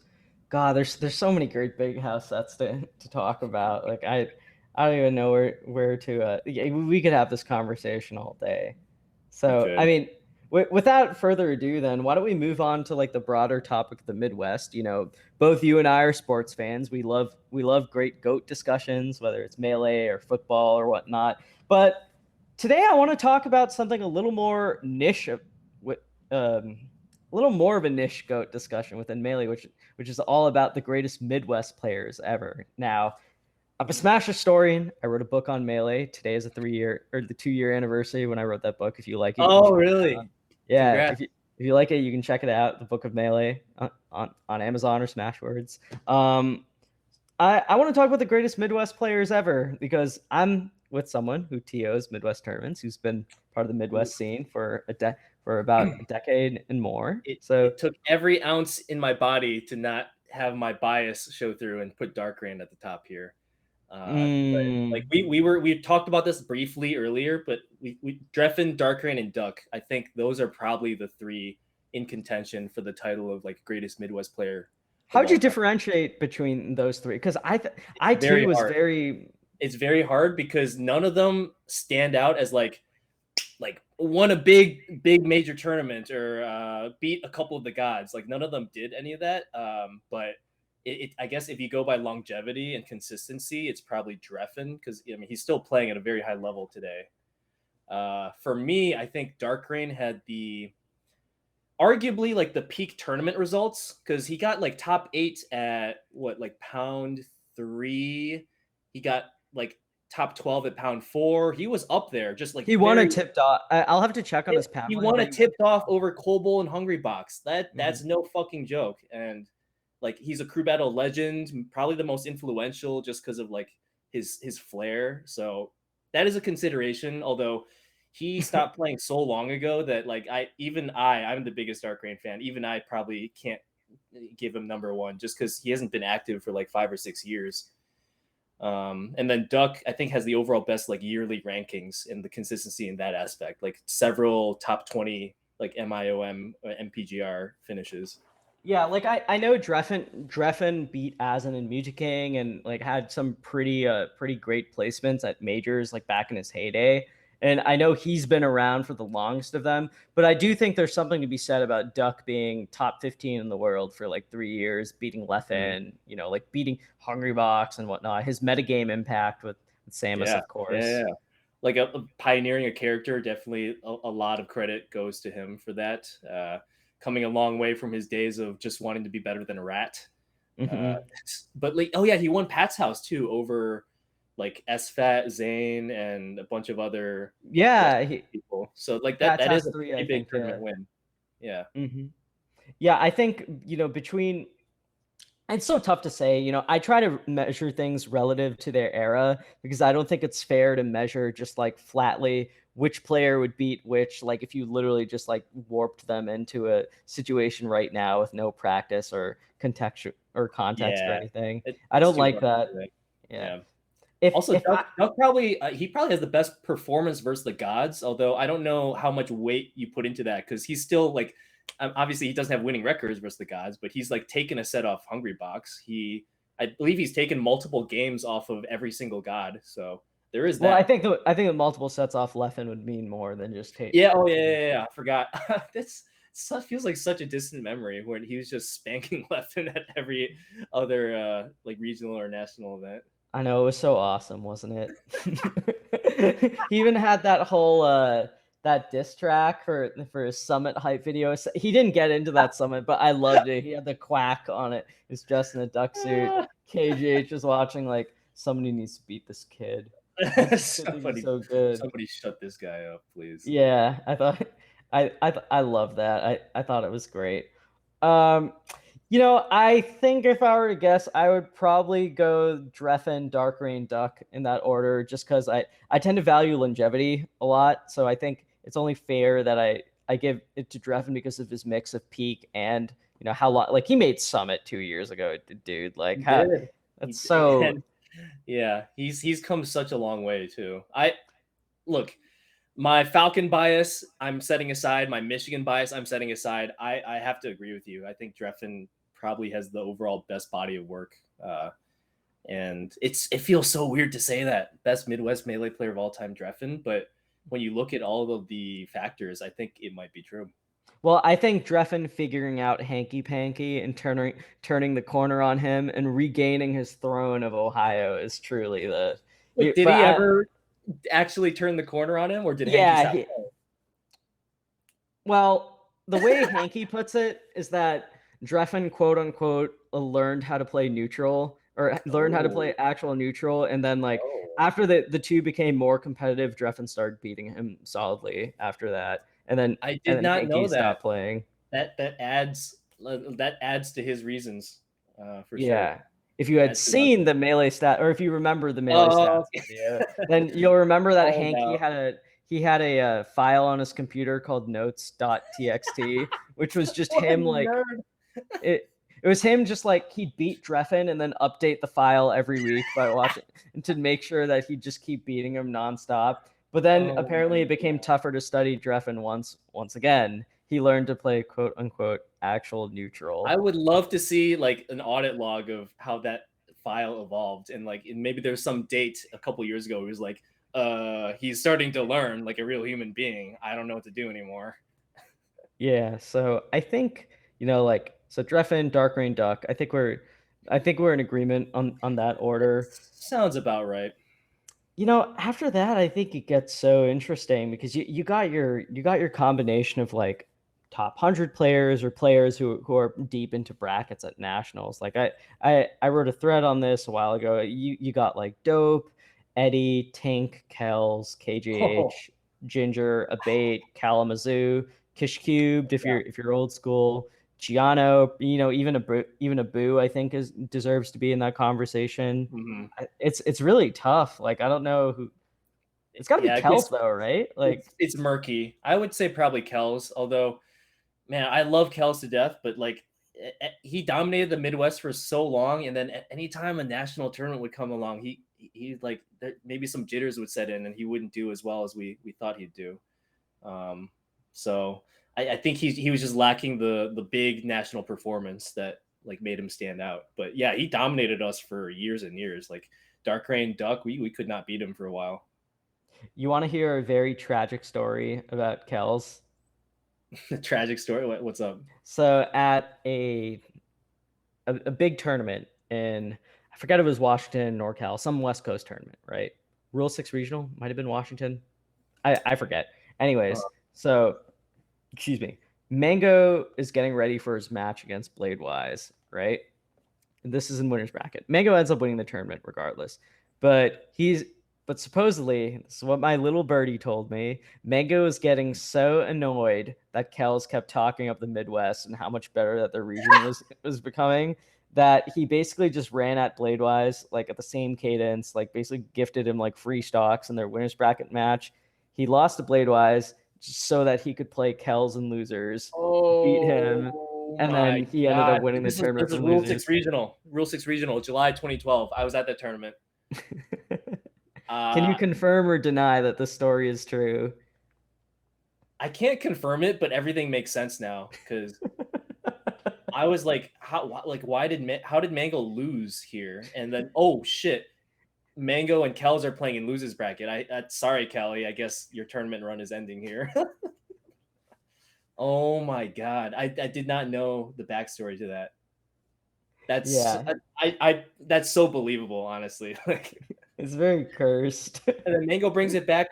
Does he win the tournament? It was him versus yeah, Privigande at the end, right? he wins a Oh, tournament. Jesus Christ. Oh, Mango. You just had to flex on my boy Kells. God Well, damn. I think to make this discussion a little more interesting, like if it's not Kells at number 4, it's what, like one of Uh, Ginger, Eddie, Dope, like KJH even. uh, dude, I don't even know. Maybe Ginger at this point because he has a couple major top eights under his belt and he's just so good right now. Dope. I mean, I love Dope. I love Eddie, but like it's been literal a decade plus since they were like major tournament threats. So I don't know if we can throw their hat in the ring anymore. I miss Kells. I think that guy was number 1 in his region like consecutively for I think as long as anyone like ever. Like You remember the those old Smashboards rankings that it wasn't based on elo or anything. It was based on like uh just a numerical data like I don't know what the term for I this know is. what you're talking about. Kells Like was like number of tournament wins yeah, he was submitted, like and number like Kells 12 or farmed every local, so he was like number 6 in the world or something above Plump and yeah. Hudson. Yeah, no, I remember I think it was in like 2012 or something. Kells was very Yeah. high on. I think like I had a like idea for doing something on this that just never came to fruition. But like I remember looking at like the longest local reigns of like an active player who was number 1, right? So like Mhm, this was counting even inactive seasons against them. Like if you were inactive for a season, like that was the end of your reign, right? mhm. I think like the only potential threat I think to Kels's decade plus of dominance in Chicago was like is maybe like AMSA in the Netherlands, and I think there were years where AMSA like wasn't active. So I Mhm. think Kells might have literally been number 1 in his region longer than anyone in Melee history. He might be. This is bringing back this very tragic image in my mind of really taking a game off Kells, thinking he's gonna win, and then he just loses the next 3 games and walks off, and just like with this sad look on his face, like thought I had him this time, but no, that extends my record versus him to 0-28. Well, we'll try on the 29th try. One of my favorite Kel sets ever is when Gravy showed up to Illinois or to the Midwest. I forget if it was in Illinois or if it was at like another big tournament. I think it But was when Illinois. Yep. yeah, when Gravy showed up, and I think Gravy actually beat him in winners and was kind of like feeling himself for a little bit. And Kels went Sheik and losers and just like destroyed him, like Needle Camp, Tech Chase, kill your mom stage at low. It was like the quintessential Sheik versus Captain Falcon set of the era. I remember. Well, that's probably overstating it, but Kells' Sheik is the weirdest Sheik in the world because it was literally born out of a hatred for like Falcon and Marth in the Midwest, and Kelly just putting his foot down and being like, I think I'm better than you, but my fox is off, so I'm just gonna go Sheik and abuse the shit out of all of her good moves, and I'm gonna beat you. there has to be some kind of value because it's not like Illinois was bad. Like Chicago had good players. Oh, it wasn't bad. It's just like one of those things where somebody gets out in front, and I think there's like just this mental block against them because like they have the head-to-head matchup versus all the little habits, right? I mean, like Dark Atma, Aurelia, obviously. Like when Michael was becoming a star in Chicago, the guy who was beating him every week was still Kells. Exactly. Yeah. He's got to come back. The Champagne kids are running things too far. No, I'm just kidding. I love Zamu and the Champagne people. I'm just a big Kells fan. I love the idea of a top player who's just beloved by his local scene, never like bored of playing them or whatever. I think there's, you know what, I'm gonna put Kells at number 4 in the greatest Midwest players. Yeah, that feels right to me as well. And I think for number 5, I mentioned some of the other names like Ginger, Eddie, KJH, Dope. Has KZoo reached that stratosphere for you yet? Oh, that's kind of interesting because he's not in the Midwest. He hasn't been for a number of years. So I don't know how you count that. It's kind of like it's like a Dark Atma situation. Do you count him as a Midwest player or a California player? For what it's worth, I don't count Face Roll as Midwest at this point. Oh, okay, right. So maybe, but if maybe you go by like where they grew up as a Smash player and then where they are now, KZoo's definitely up there as well. What about Tink?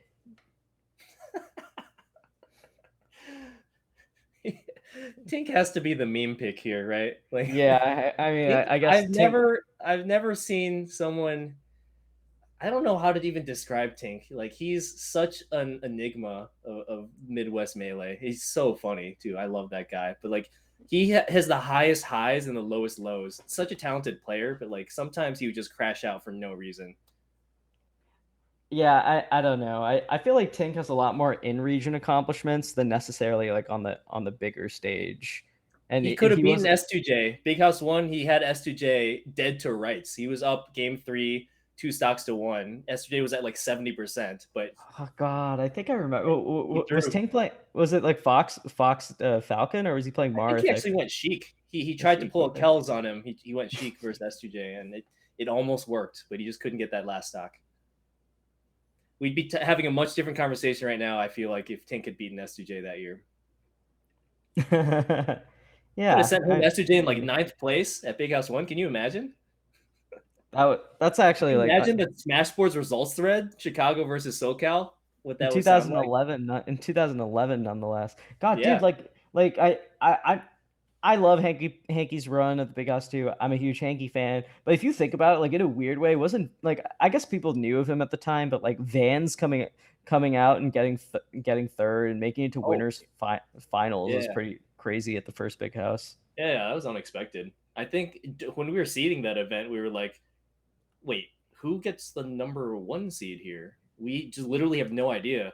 Canada, Chicago, and SoCal, this is a mix of like attendees. The composition has not been seen ever. So like we don't know who's been improving faster than the other. All right, I think I have my top 5. I think it's Dreffin. I think it's Dark Rain, Duck. You go Kells, and then I think while it's close between a ton of the other people, because of his metagame impact and I think his way of like pushing Fox, I feel obligated to put KJH in there, even though I know he's not active as a competitor right Oh, now. yeah. I almost forgot about KJH. He, I mean, he had a stretch where he was on fire and like taking the top players. He would always be like the person who took the top player to game 5 last hit, and like somehow sometimes he got it, sometimes he didn't. But like the way he was moving and like innovating with Fox, people had not seen like half the shit he was doing before. So it was pretty terrifying for most of his opponents, I would imagine. Yeah, and I mean even just like his accomplishments as a competitor, like being top 30 for 3 years or so, like that's no joke. And I think Hmm. like I truly think what he did with Fox is like is like one of the most revolutionary things for the character, I think, moving forward. And he's still an example in his like all the stuff. I don't know how much that really factors into like a competitive discussion, but at least for contributions to the metagame and backed by his own success, I think KJH is a very slept on argument for being a top 5 Midwest I hitter. I respect that a lot. I will go with the same top 4, and I think Ginger probably deserves number 5 at this point. He's been so good for so long now. Yeah, that's true. I think like especially the last like 2.5 years, I think he's Yeah, really yeah. I would not balk at any is that the correct word? I would not sure. balk, or I would not make a bad face at at picking Ginger number 5. All right, so I guess that leads us into the last portion of the show. We'll try to make this quick. I really appreciate your time. I think we've been going at it for a bit longer than we expected, but That's not fine. yeah. Usually, I'm not a streamer or a commentator, so usually I run out of gas after like 90 minutes. But this has been really fun. It's always really fun to like nerd out about melee history with the homie. So I'm Mhm. down to answer questions. All right, here's one that I think you will appreciate. It's from a Hmm. patron, Tunox. Which is well, let me just rephrase this. Which story is your personal favorite from your entry on the Michigan Grime PR? Oh, that's a hard hitting question. It's I from think we're out of Tunox. time, guys. We're gonna wrap it up. Okay. Michigan Melee Grind PR. This for people who don't know, there's this old Smash Sports thread, and it's just like these funny incidents that people do like outside of the game, and you just look up Michigan Melee Grind PR. I would say my favorite. This kind of encapsulates a couple of the events that I did was I tweeted about how excited I was to pick up Armada from the airport for Big House, and then I immediately texted Gamero and Schmitty to figure out who among them was going to go pick up Armada from the Big House from the airport. It kind of is. It's like I get that vibe from like I don't know if you ever watched like Tropic Thunder, but Tom Cruise is Yeah. like he's like livid on the phone versus some unknown terrorist that he has never talked to, and then at the end he slams he like hangs up the phone and he tells his assistant find out who that was. He just walks away. Well, let me follow that up then with another question. What's your personal favorite story from any entry on the Michigan Grime PR? Ooh, oh my god, that there's so many. I need to look this up. I need to Oh refresh my my memory. god. I want to answer this honestly. The regional I mean you could just name the first one that comes into mind. No, I give me a second. You got to make sure it's stream appropriate though. That's my Yeah, only request. everything on this is stream appropriate. Okay. Oh my God, there's one by Rob, you got to make it Heartstrings. quick. There's one by Heartstrings that was it's maybe my favorite. I just can't find it because he has such a long entry because he's just I guess that grimy of a guy. Apparently they were playing on a different setting, like 0.9. Shit, what is this called? Why am I blanking on this? What is that setting in Melee? The damage ratio? Yeah, damage ratio, 0.9 damage ratio. And he did not get, he got knocked down by Shine as Marth or Sheik, I don't remember. And then afterwards, he just like runs laps around the room and claims, my Smash DI is out of this fucking world. Even though it's just like a 0.9 damage ratio Oh thing. my god. That's really funny. Yeah. Okay, here's a good one from another patron, Stock. Juggleguy, how do you feel about almost losing a set to Calvar's Ness? And would you do a run back? Oh my god, this is at Shine, right? Yeah. I vaguely remember this. By the way, I didn't know who Calvar was. Like, I don't know if he was already a really good, like a top 100 player back then. And I don't He know wasn't why. top 100, but he was pretty solid. Okay, yeah. He's like, I was like, wait a minute, this guy's going Ness. Okay, that's cool. I've never played this matchup in my life, but how hard can it be? And then he was like, he was very good. So like, I was sweating for sure. Like, I didn't know. I wasn't like crowd canceling his dash attack. I think that was my biggest issue. So like, I would just get popped up for free combos. I would run it back versus him. Ooh, nice. Yeah. All right, here's a question from another patron, Vlurk. To Juggleguy, do you think that with time, regional crew battles have lost or gained popularity or importance? / how much do you feel like they're a staple of the big house? I think regional crews have lost importance um, because of the advent of Twitch and just streaming and Twitter. I feel like the Melee scene is a little bit more homogenous these days in terms of like playing styles and knowledge transfer of random technology that a character might develop and lab out. So I think there's less of like a regional flair to somebody's play style now than ever before, and that's kind of evident in like the matches you see. So there's not like, it used to be the Midwest was known for like mind games, whatever the fuck that means. Like, East Coast was good at like camping, West Coast was good at being aggressive, but I feel like it's all kind of melded into one really like solid play style these days. So like in terms of that, I think regional cruise has lost a little bit of its luster, but I think if there's a major tournament that has everybody like represented, like the best players from each region are actually there, then crew battles become hype again. But it takes like a critical mass of those players to make it even worth it in the first place. That's an interesting point you bring up, especially about the variety of play styles being kind of the draw of crew battles. I hadn't thought of that before. Yeah. Here's another one from Vlurk. Underrated aspect, or what is an underrated aspect of making a tournament a good experience? Most underrated aspects to me is you got to make sure wobbling is banned. First of all, let's get it out of the way. No complaints here. This is a non-adversary. This is a non-critical interview. No. Actually, though, like everybody plays this game for a different reason. As a TO, I think it's important to keep in mind that not every attendee at your tournament is going to be the person who's trying to grind friendlies and then make their way to the top of the tournament bracket and try to win the tournament. That's literally a tiny fraction of the attendees that you're dealing with. So like, it's important to put on activities for people to do after they're knocked out. And I'm not just talking like literally not even Smash activities, other things around the venue, at least for like a larger regional to national level event.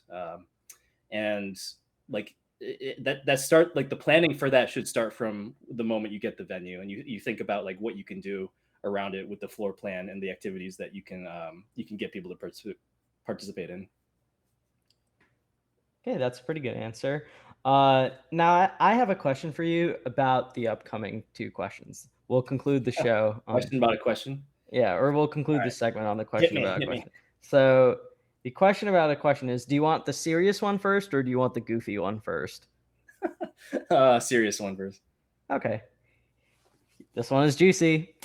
Do Oh you God. see the future big houses being ran on monitor? If I remember correctly, there Mm, were some monitor friendly setups at the Big House 9. Has your yeah. stance changed since then? This comes from Illinois Fizz. Oh, that is a hard hitter for sure. I am in favor of I'm in favor of a logistical solution that keeps us sustainable without pissing off too many people. So if whatever market research we've done, okay, like polls or like surveys after events, has indicated people are generally okay with monitors, like the majority of people. But if things actually don't pan out that way, and like CRTs are still like we can stick with CRTs, but it's just not a sustainable thing. So like eventually, my philosophy is if you're gonna go to it eventually, you might as well do that a little bit sooner than later. And it would be like people have no idea how much of a headache CRT TVs are to TOs. It like think about unloading that shit off a truck and all the pallets and stuff. It's like it's twice as bad as you might imagine. So Well, what if about the small ones, like the Hello Kitty CRTs or something? the Hello Kitty ones, those are fine. I don't know if I feel great asking like two top 100 players to go play their tournament set on that though. And but you could say the same about monitors. If it's not like a robust, very tested setup, then be kind of sus. So Well, I will let you know. sorry for dodging another question, but I Yeah. think No, you eventually gave we're gonna a have to do that. But I don't know if it's gonna happen in the next year or like a few years from now. I don't know. Well, I'll say that I think the beginning of your answer sounded very much like a, oh, well, we should let the states decide it. But I think you gave a bit more of a concrete answer, and I appreciate that. One thing I will say is that I think when it comes to evaluating monitors versus CRTs, the I personally just I like playing on CRTs more than playing on monitors. I will not be super thrilled if the scene moves towards monitors, but I will say we've been in a pandemic for about a year and a half. Most of us play on monitor now, just as the standard. I can't Mhm. speak for the rest of Melee Stats. I would be a little saddened if we didn't use CRTs coming back, but if it truly is easier logistically for TOs to just move to monitor and it's easier to plan around, fine, whatever. I like if but I want TOs to be honest about it. I appreciate you bringing that up just as like a point of reference for managing an event easier if you think that this is the case. The only thing I don't like is when people talk about monitors being the exact same as CRT or better than CRT and or making some Right.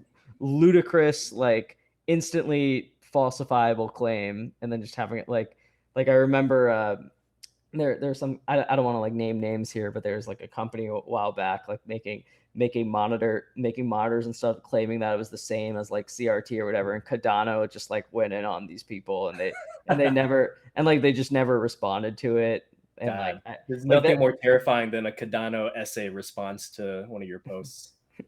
Yeah, dude. If only deodorant companies had the same kind of pressure from Cardano. You know that guy makes his own deodorant and just he has his own pillow and stuff.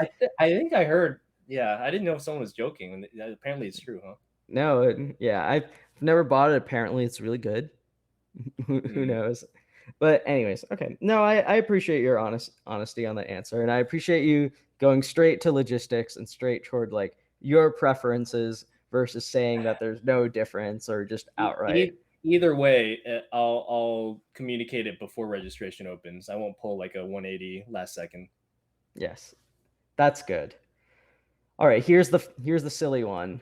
Question for Juggleguy. Which would you prefer to happen? Michigan to beat Ohio State this year or Mango to win the next big house? Well, Mango's won 4 big houses already. I think I can rely on that happening at least one more time in the next 3 years. I can't say the same about Michigan football versus Ohio State, so I'm gonna have to go. We've literally lost like 15 out of the last 16 years, so I'm gonna have to go Michigan football beating Ohio State. Also, I have a slap bet on the line. Me and a local named Chad made a slap bet like 5 years ago when Harbaugh was hired. I was like, Harbaugh's going to take us to the playoffs within like his first 6 years. And that has gone extremely poorly for me. We have not even sniffed the playoff, and I need to win my slap bet. Damn. I have a follow up to that then actually. This is just in general. We can go into this just for a little bit later, but which team are you rooting for in pro? I know you're a football fan, an American football fan, same as me. Which team do you root for right now? Oh, all right. So I'm from Michigan. The Lions are a lost cause. I'm not going to pretend otherwise. I've never rooted for the Lions.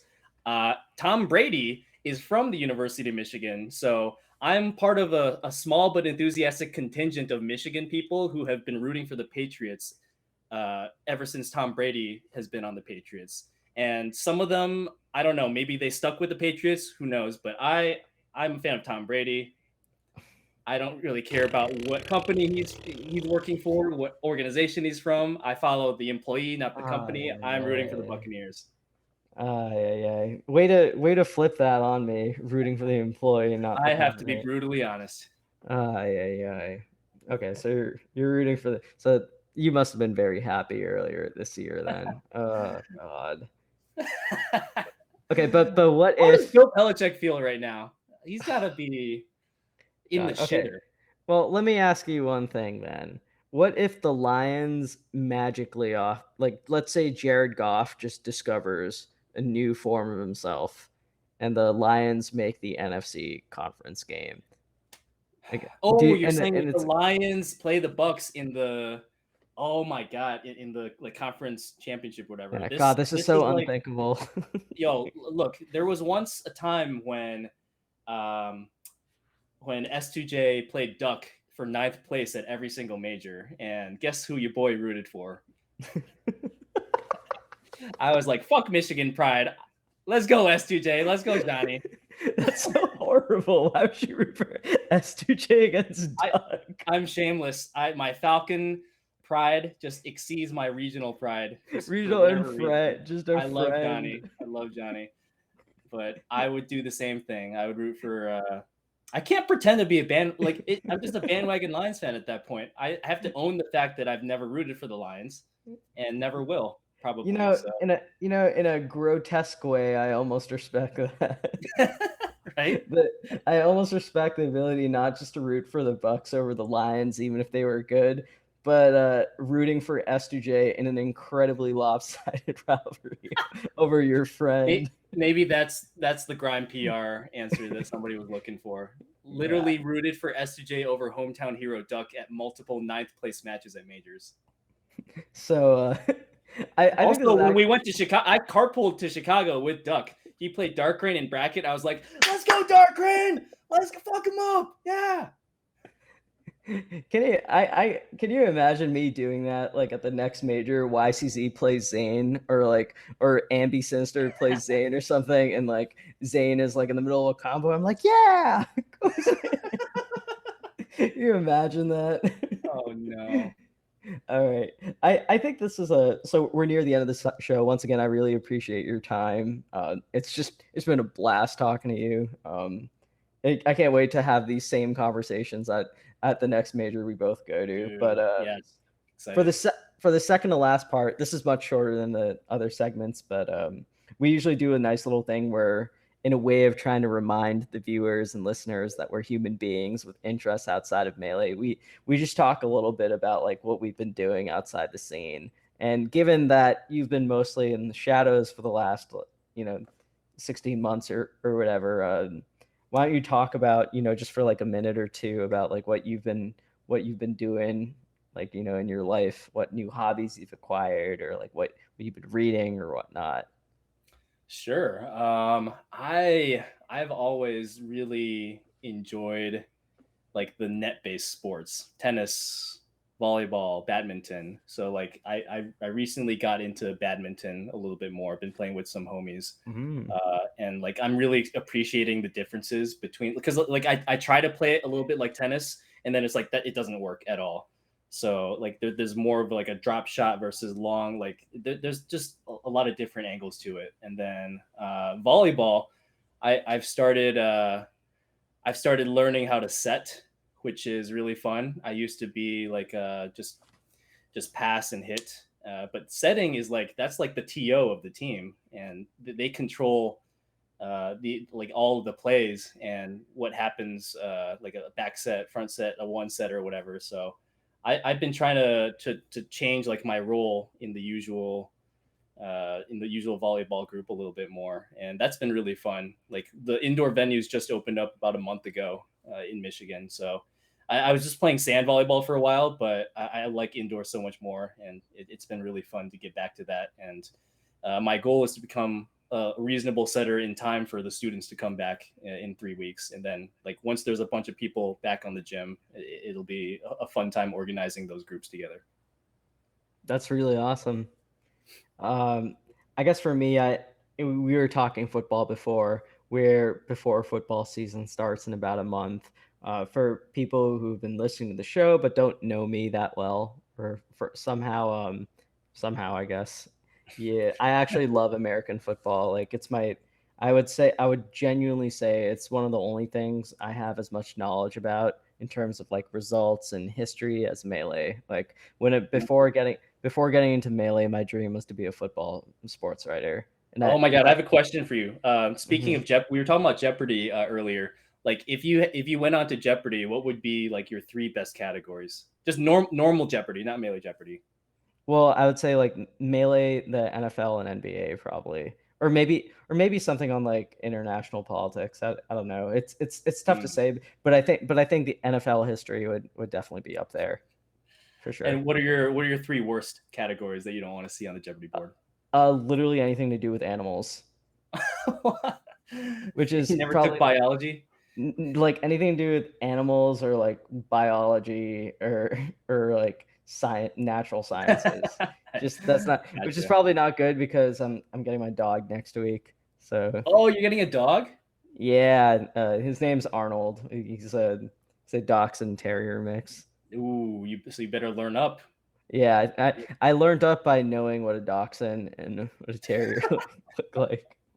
Oh my God, I was pronouncing dachshund wrong for like 90% of my life. That's really funny. Yeah, I mean, I saw it spelled out, and I just had no idea how to say it, but I kept hearing my spouse say They're cute dachshund. though. I'm excited Yeah, for you. like a little chiller rat dog. That's it. That's all I Yeah. want. Anyways, so I guess we're at the end of our show right now. It's been super fun. Where can the viewers and listeners follow you and whatever you're up to? Oh, I'm at Juggle Rob on Twitter, and that is it. You're Well, expecting this laundry list of like socials? No, I don't stream. Just at Juggle Rob. Well, if you like shows like Waiting for Game, and if you like Melee Stats Films or Monday Morning Marth or When's Melee, you can follow the Melee Stats official Twitter at Melee Stats dot or at Melee Stats Pod. You can follow me individually at Edwin underscore budding. You can subscribe to our YouTube channel if you really like the kind of films we put out. This week we released a new film, Mute King versus Hungrybox, the worst set of all time. Spent a lot of time on that one. It's a bit of a different format than usual. It's just a little over 5 minutes, but we hope you enjoy it. We worked really hard on it. If you like written content about Melee, you can go to meleestats.co to read Monday Morning Marth, which is my weekly column every Monday, or you can follow what's going on in the upcoming weekend every Friday for When's Melee, written by our new staff writer, Pikachu942. She's been killing it with that Ooh. series. She's been doing such a wonderful job. Really proud of her. If you want to know what's going on in Melee the night before and just catch up on results, obviously you can just check our Twitter for our Last Night in Melee edition, or excuse me, our Last Night in Melee series. If you like this show and you want to listen to past episodes, you can go to Melee Stats Archives on YouTube, where you can catch previous Waiting for Game episodes or just check out this one again. I believe that just about covers all the links. No, wait, no, there's one more important one, which is the one that gives us money. If you like Melee Stats and you like all the content you do and you got a few dollars to show some support, go to patreon.com/Melee Stats. Your support goes a really long way. It helps us continue doing what we love a lot for a scene that we love a lot and helping us do more. So with that said, I want to thank you, Juggleguy, for joining the show, for doing this wonderful one-on-one interview with me. I think it's going to be great for the listeners and the viewers. And I want to thank everyone who tuned in to the show. And I hope you got everything that you were looking for. So with that said, good night, everyone, and we'll see you next week. Thanks, guys. Bye.